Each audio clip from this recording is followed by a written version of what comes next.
right, back of the pack, Ultra Guy here. I've got, I'd say, an old friend. Yeah. Known each other for a little bit. Christina Pacheco, excuse me, Pacheco. Pacheco. Thank you. I knew I might get that wrong. Um, I always like to give a little background on the guests I do know or have met before. If I remember right, we met in the State 48 Runners was doing a little charity type event where you would go climb up and down Brown Mountain, and you were out there just going up and down, and then it was a few people, and then those people started to leave, and those people started to leave more. And then all of a sudden, it was just you and me for like a couple hours, just going up and down, up and down. And you'd see me on the way up, or and vice versa, and we just started chatting.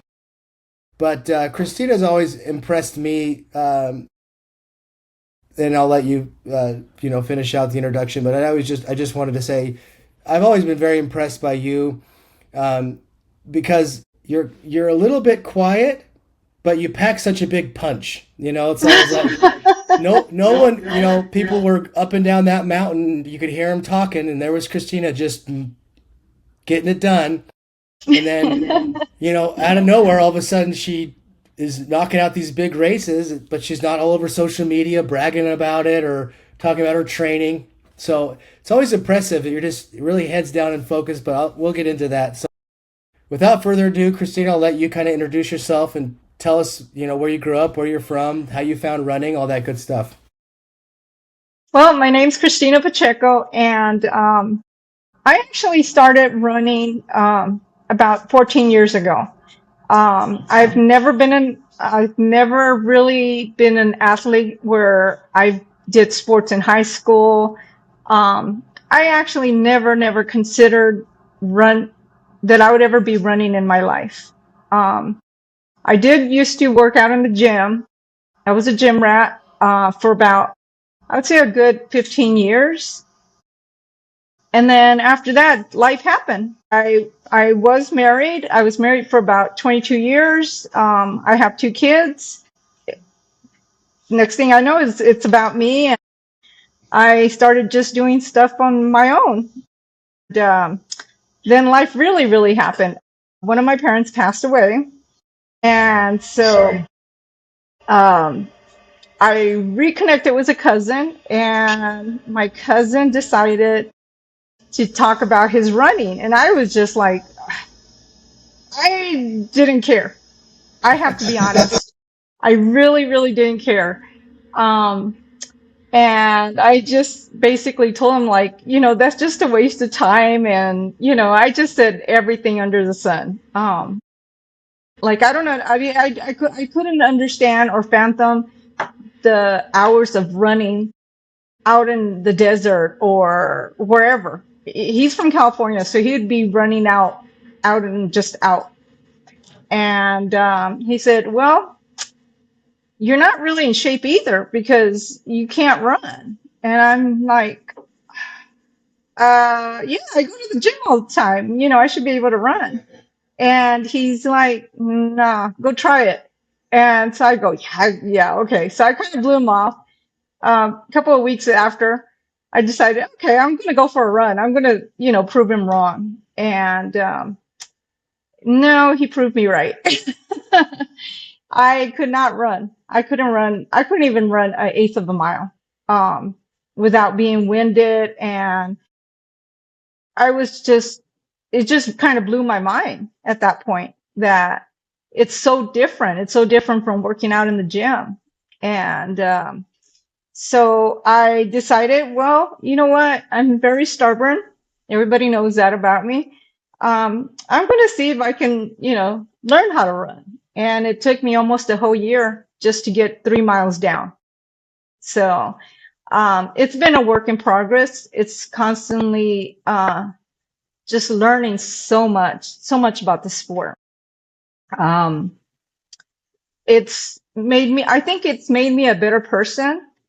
Um, and I really appreciate the community that I'm getting even more involved in. So that's pretty much it. That's Yeah, pretty that much it. I would say there's a good community out there. I don't know. We follow each other on Strava, and it seems like every time I go to a group thing, you're always there. So you're definitely in tight with a lot of really good communities. The State 48 runners, and then the groups that are out at South Mountain. Um, Sorry for the people who are outside of Arizona; those are local Arizona running groups. But I'd like to hear a little bit more about how it's amazing. It started with you getting building up to that mile and then 2 miles and then 3 miles. But I don't want to let the cat out of the bag, but you've definitely gone a lot further than that up to this point. So I'd love to hear more about, where it went from there. What was your first real big race you did? Did you start out with any road marathons or half marathons? Well, here's the funny part is I pretty much started with 5Ks, all road. I started all road. I wasn't into trail running. I I was just doing the 5Ks here and there, charity 5Ks, and it started building from that point. I think I got up to doing about 10 marathons. I've done about 10 marathons. For sure, I've done 10 Wow. marathons, but I went all the way up to that point. But then I started realizing that it hurt so much to run on road. It hurt my feet a lot. And so, um, that's the bad thing about it is that the community is not there like in trail. You do road, you just go and you run and you really get informed, or you don't have people telling you, oh, okay, the reason your feet hurt because of this reason, because of that, or, you know, there wasn't that much support. And so, little by little, I was getting disillusioned and thinking, I'm not going to be able to do this for very long. And so little by little, I had friends talk about trails, but I didn't really, really get into it until one of my friends finally said, "Hey, you've been doing road a lot. Why, do you want to join and do a 50K?" So I went extreme there. I really went extreme. I went from doing, a marathon. All of a sudden, I'm doing a 50K, and that's when I discovered this whole community and also knowledge and people telling me, oh, you're doing it, you're going a little fast, or slow it down, or watch how you're running. And that's how it all started. That's basically how it all started. But I think I should have researched a little bit more, because there's so much into running. There's so much into knowing, getting fitted for your shoes, and also, training to build up, not just go and say, okay, I'm going to go do this race. And then there's your nutrition and so on. So it's it's been a work in progress. And like I said, once I switched over to trail, that's where I started learning so much more. It really, I mean, the community really helped a lot. I've got some really close friends that have really guided me and have helped me get me to where I'm at this point. So, Yeah, I I think that's been a very reoccurring theme on the podcast and other podcasts that I listen to is the ultra community really is it's really an amazing space, and I really hope that it stays that way for at least my lifetime. Because it really is it's a very opening educational space. I mean, you go to a group run, and I've been to a few road group runs, and it's just a different feel. Again, nothing against road running at all. Um, but yeah, I think that's something that draws so many people into the sport is the community. But I did want to pause on something because I think people who are just getting into the sport, and that's who we're trying to gear this whole podcast to, is people finding ultra, is you're always a work in progress. I love how you Hmm. pointed that out because you go do a big 50K or you go do some big race and you still realize you're like, I got so much to work on. I've still got so much to figure out. I mean, myself, I feel like I'm starting over as I'm starting to build up for the race coming up in May. I feel like I'm starting over, and it's just always you're always learning. Doesn't matter what race you've done or how long you've been in the sport. There's always room to grow. So no, I want everyone to know. Don't not everyone's got it figured out. No, I don't think anybody does. I think everyone is evolving and getting better. So I like that you pointed that out because it really is true, and you kind of beat yourself up when you start to begin or start over because you're like, why can't I figure this out, or what's my nutrition? I just feel like I can't eat anything, or training feels so hard, and it's like it's always hard, but you just Yeah, forget, And so that first 50K, what was that? that was my down mountain frenzy. Oh, Um, nice. and that was my first 50K. There's even a little story on that one too. Um, that's like I said, it's, you never stop learning. You really never stop learning. But I think that's where I learned a bigger lesson too.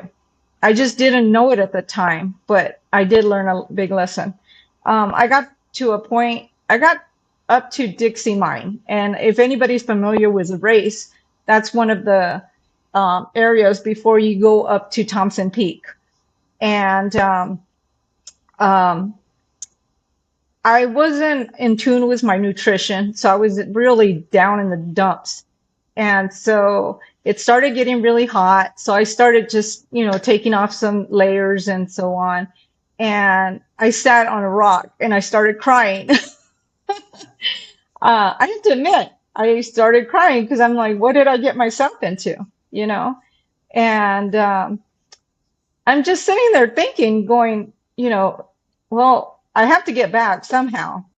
But in the meantime, I was really thinking, oh my God, I don't think I'll ever do this ever again. And just right then, a 70-year-old, no joke, 70-year-old little old lady comes with two little itty bitty bottles of water, passes me by and goes, oh my God, dear, you're doing awesome. Just keep it up. You just got to keep going. And I'm just like, what? Like, if she can do it, what's stopping me from doing it? You know? And she didn't have to spend those 30 seconds of giving me encouragement, but she did. And that was huge in my book. I thought that was really, really huge in my book. That made a difference in my race. And so I started eating something, and not that I knew that that was, part of the issue, but I started, just eating on my wafer, and I just got up and just started going. And like I said, if it wasn't for her and her saying, keep it up and you're doing great, I I don't know. I don't think I would have continued with the sport. But I just want to reiterate it, just those 30 seconds doesn't take anything away from anybody, but that could be the major turning point for somebody to keep on going on the sport.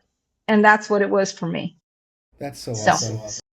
so Yeah, I've shared the story on the podcast before, so I hate sharing it again, but I think it needs to be said that that's the community, right? People ask, well, what does that mean, the community? Well, that's a great example of what it is. I've done road marathons, Ironmans, all that good stuff, and no one's stopping and asking you how you're doing. no. No, no offense. No. I'm not, it's just Yeah. different, and that's okay. It's just a little different. But in the ultra world, I mean, I've had people do the same thing to me. I've done the same thing to people. Hey, do you need some salt? You have water? Um, and so I think that's a great story to outline how special the community is and how people treat each other. It's kind of like you're all in it together, and you'll share whatever you can, whatever you got. Um, you know, everything from food and ibuprofen and whatever else you got in your bag. You're sharing with each Absolutely. other, and so we got the McDowell Mountain 50K. What year? About when was that in your journey? I think it was 2018. Okay. I it's I think it was. I'm not sure. Can't remember. But that's I think that was like like I said, that was the turning point. Once I finished, I it only took me about an hour to sit there and think about, will I ever do this again? And I kept fighting with myself going, no, I'm never going to do this. And no, within 2 or 3 days, I'm back signing up for another race. And like I said, I think I'm glad I did continue, because it didn't just help me. Um, it was a really tough time in my life, really, really tough time in my life. And it just didn't just help me physically, but it also helped me a lot mentally. And continuing these races, and like I said, again, back to the community, you might not know anybody in the race, but you will always talk to somebody on the trail.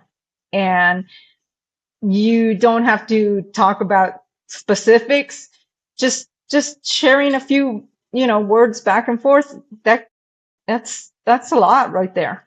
That's a lot. So, Yeah, I you agree. know. So, where did your journey take you next after the McDowell frenzy? I've done cold water. I've done cold water 52 miler before the course change. I did the 52 miler. I've done the 52K.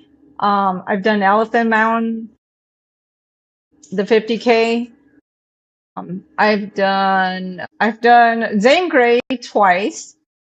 Zane Grey Wow. DNF'd at Zane Grey at mile 47. It was 2 years ago, and it was when it was hailing and raining, and we got snow at the top. So it got pretty crazy at the top. Um, I've also done the Eiger 101. I DNF on that one. That was up in Switzerland, and that was such an experience. Incredible, incredible experience. Um, let's see. I just did saddles. Um, and I've done Javelina 100 miles and the 100K.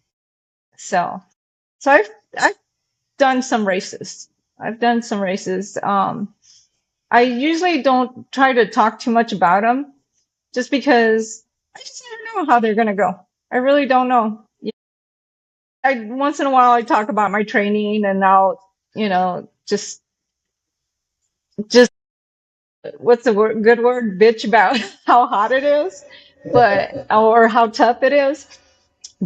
Um, but in the end, at the end of the day, I'm just like, okay, I needed it. I needed to get through it. You get through the training and you feel good. You feel better about yourself.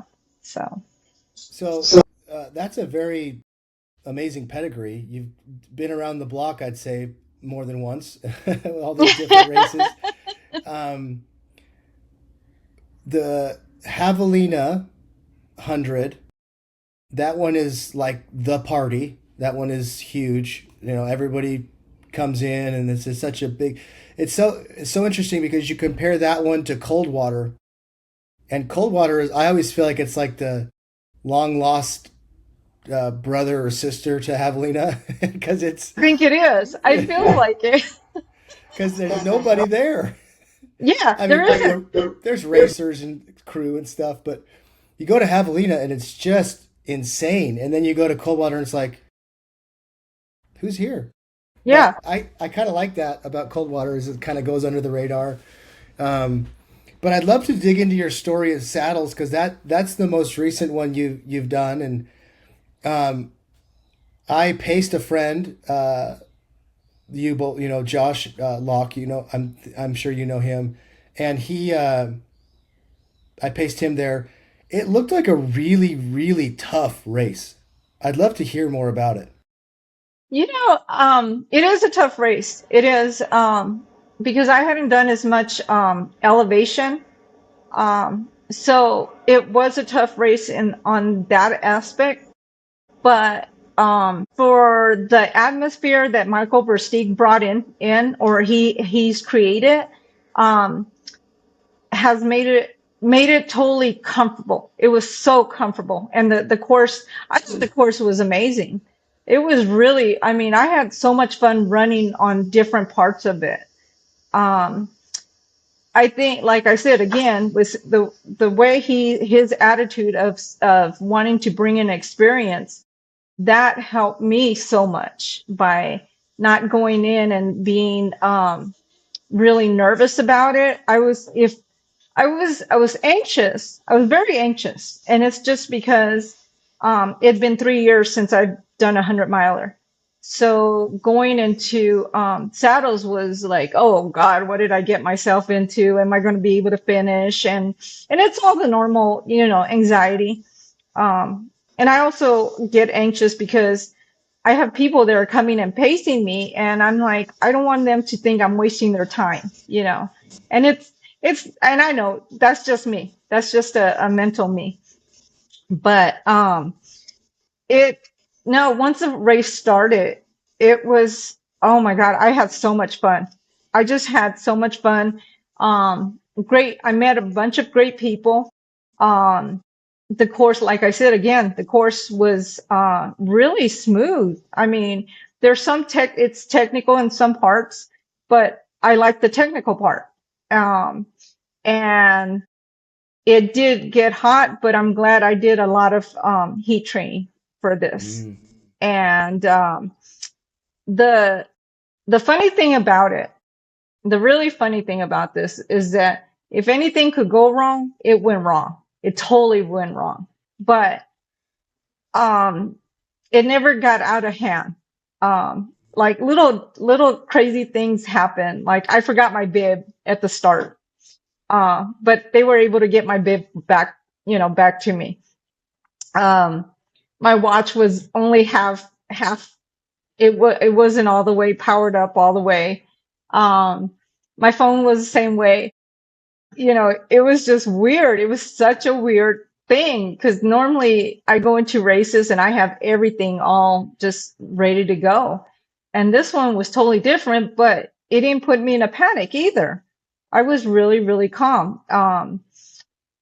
It like I said, once I got going, it was go time, and I didn't even put my earbuds in.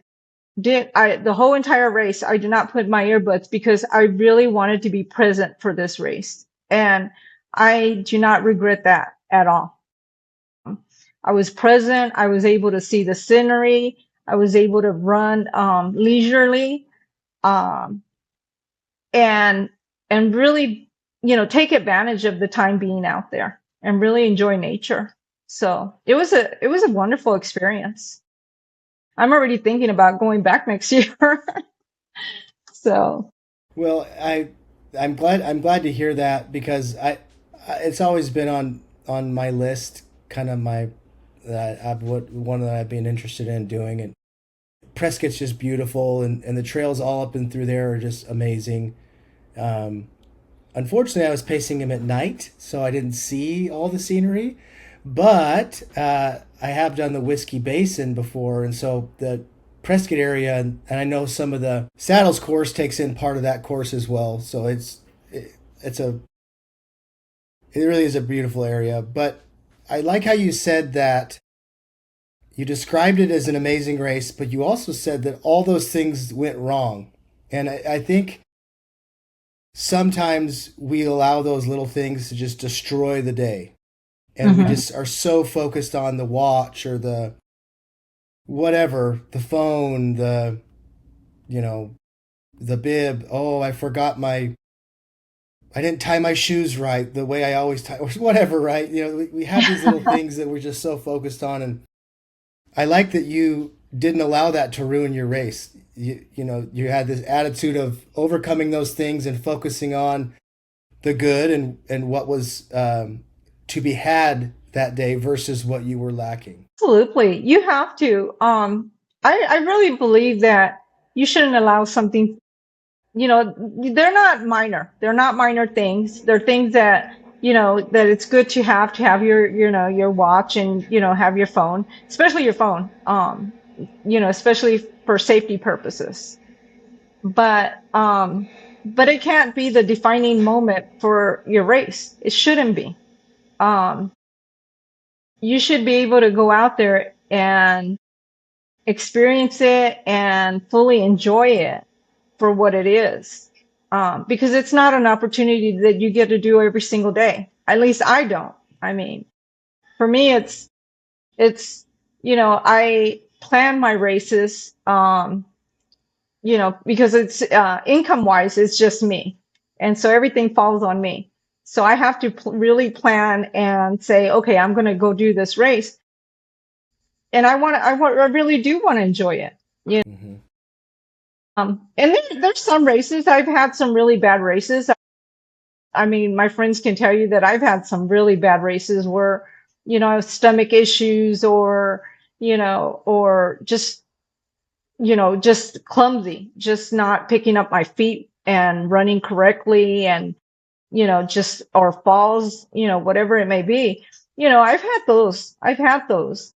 But I think those are experiences that have said, okay, you've done this, you've, you know what you need to do, but don't let it get you down, And that's what I'm taking from those experiences is that even though all this has happened, I can, I can learn and I can say I can be a bigger person and enjoying the whole experience. So, I like that. It's some things are unforeseen and you have a bad spill or whatever. Your nutrition just blows up and you can't eat. Luckily, I've never had that problem, but I know it's very prevalent in the community. yeah. But those things happen, and yeah, sometimes it you ends your day, but there are those little things that, like you said, that the watch or the phone, you could just focus on those things, and it really just kind of brings that down. Um, so yeah, I like that attitude that you have, and you don't strike me as the type of person that's like, oh, saddles was fun. I'm done now. No more races. I'm out. So I'd love to hear what you have coming up, or any plans, any adventures planned coming up. Next, the next one I always sign up every year for Crown King. That's just that I love that race. I absolutely love that race. And I think the only thing I'm going to do different this year at Crown King is I'm going to do the next day. They usually have a run the next day. They have another 50K, but it's not an official 50K. I think Andre Lee usually sets it all up and so they do a run from Crown King, I think, into Prescott. So I'm thinking of doing that this year.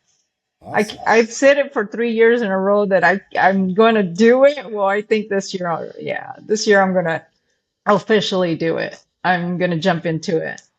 Um, and then I don't really have anything else planned, except for Cocodona, just crew or jump in and pace whoever needs it. Um, I've been asked to crew, so um, if that if that does go through, then I'll be crewing. And if it doesn't, then I'll be looking out to pace. But I haven't really planned on any other races quite yet, other than Crown King, just because I'm taking a vacation in April. So, and it Nice. doesn't include running on this. But other than that, that's pretty much it. That's pretty much it. Well, Christina, don't discount yourself. Crewing or pacing Cocodona is like an ultra in and of itself. So Yeah. you put two long pacing sections back to back or even close together at Cocodona, that's an ultra. Yeah. So It is. It is. I was lucky to. I was very fortunate to pace Hillary last year. Hillary Van Stroon, and but she didn't do Cocodona. She did Sedona Canyons, and I crewed. We started crewing her, and then after that, I paced her and did the 40-mile stretch with her, and that was another beautiful course, which you already know. I mean, you've done Cocodona. I mean, that's I give you big, huge kudos on that. You know, I it's one of those things that I look back on now and I go, how did you do that? Like I'm because I'm kind of getting back into training and a lot of stuff, family stuff has been going on and work stuff, and I'm just really buckling down and getting out more. And I'm just like, how do people do that? You know, because there's a lot that goes into it. And I remember seeing you out there. I was out there for Sedona Canyons. I did Sedona Canyons last year and saw Hillary and Marcel and the crew. And uh, I think if anyone wants to see the most beautiful parts of Cocodona, do Sedona Canyons because by the time you get to the most beautiful parts of Cocodona, you're not going to be enjoying them. But Sedona Canyons, you get to see all the most beautiful parts of the course. It's just an amazing, beautiful part of Arizona. Yeah, thank you for your kind words. I don't. I'd like to think I'll do another multi-day event again, but where I'm sitting right now, I I don't see it yet. But I got to build the vision back up. But I turn that back to you, Christina. You don't seem like the type that would shy away from a multi-day event. Have those ever crossed your mind? they have crossed my mind, but financially, it's that's tough. That's the tough Mm-hmm. part. Um, because this last year I decided to become a homeowner. So I bought my condo and I've been enjoying that's a little bit of the reasoning of why I haven't really gotten back too much into races or if I do pick a race, it's something that I really, really majorly want to do. Um, but because I'm torn, I'm really torn. I'm torn between being a homeowner and upgrading my, painting and doing all the upgrades and everything.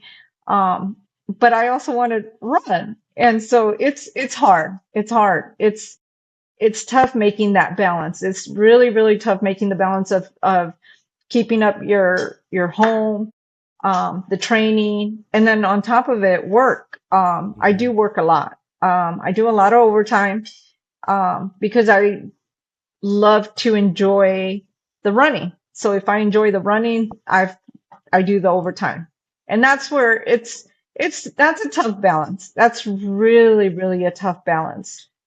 I have to have patience with myself and say, okay, if I'm going to work X amount of hours, then I need to know that I am going to be tired in my training Mm-hmm. and not to, you know, be expecting or have these expectations that, I'm not going to be able to meet because all I'm doing is setting myself up for failure.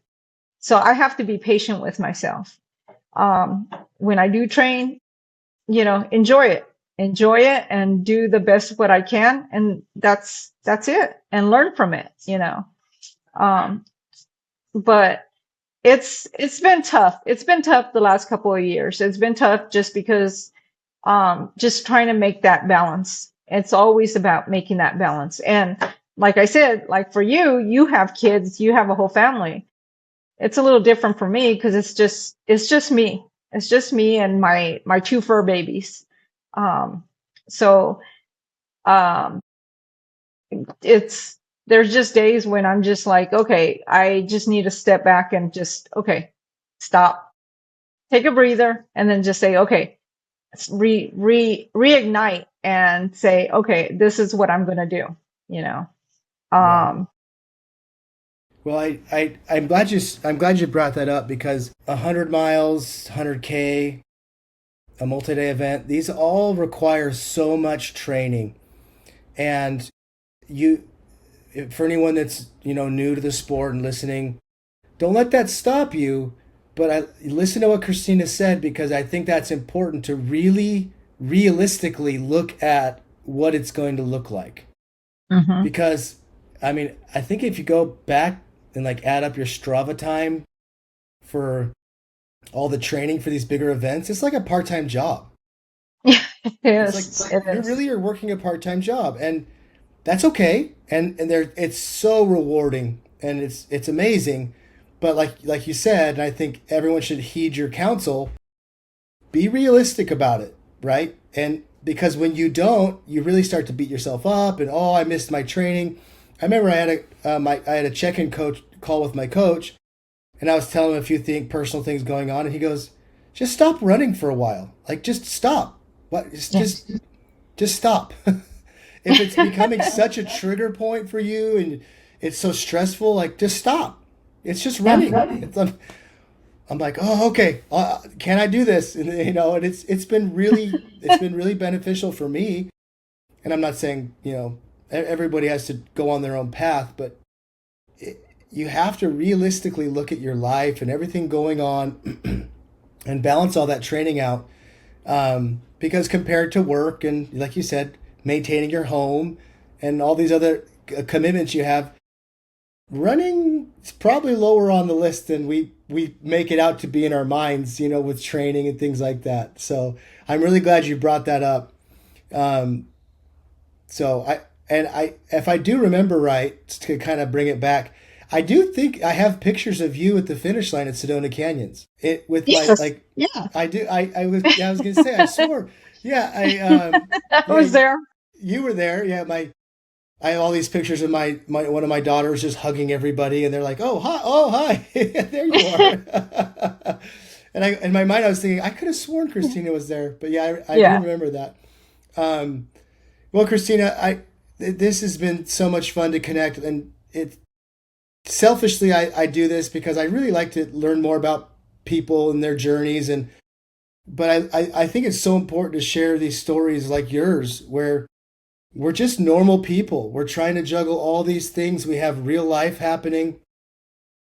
But the sport of ultra, it really does bring so much to your life. Like I can look back on some of these bigger events I've done and even the training involved in that. And it really does translate into your daily life and helping mold you and help you become a different person. But just balance it out with all the other life things. Yeah, uh, absolutely. so this has been so much fun visiting. But what I like to do before we disconnect is I like to give my guests the opportunity to kind of say some last words, shout out to people, or whatever they want to share, kind of the last word, so to speak. So I'd love to give you that opportunity. Well, thank you. Well, first of all, thank you for having me on the show. I really do appreciate it. Like I said, I never expected to be on the show because I'm just an ordinary person, and if there's one bit of advice, one final bit of advice is have patience with yourself. You know, really, really have patience with yourself. Even if you're just a beginner and you think, oh, I'm never going to be able to run, just take it one step at a time. That's it. Take it one step.